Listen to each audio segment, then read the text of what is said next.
They say certain moments in life never really leave you. They cling to you like soft shadows that stretch far longer than they should. People often talk about memories that haunt us, memories we can't escape. But very few ever admit that sometimes it's not the moments chasing us. Sometimes we're the ones who refuse to let them go.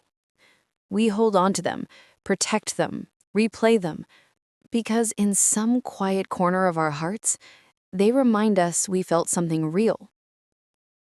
It has been 2 years since that evening, 2 years since the air shifted as subtly as a whisper, when I caught him noticing me, and I allowed myself to notice it back.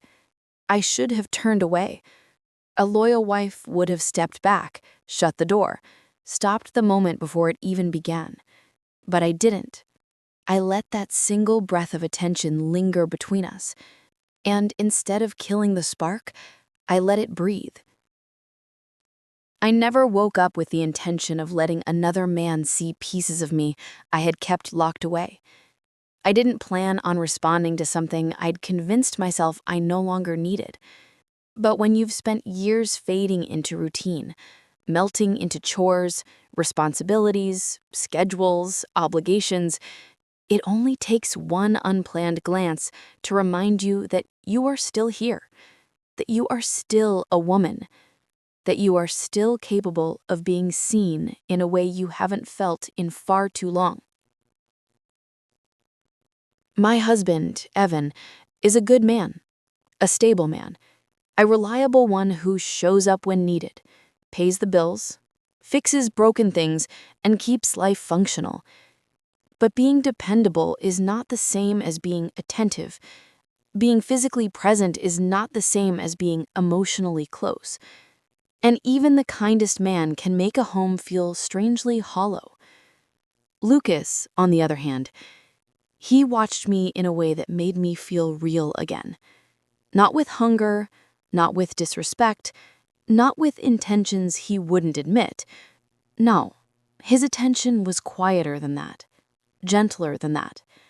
It was the kind of gaze that pauses just long enough to say, "I see you." And in a world where I had grown used to blending into the background, that small acknowledgement felt like a flood. He didn't speak on it, he didn't flirt, he didn't overstep, but his eyes held something: interest, curiosity, recognition. And when his gaze stayed just a breath too long, when it filled that empty space between us, I didn't look away. I didn't pretend I didn't feel it. I allowed it to exist. And worst of all, I wanted it to. We never touched. No confessions, no whispered words, no late-night messages.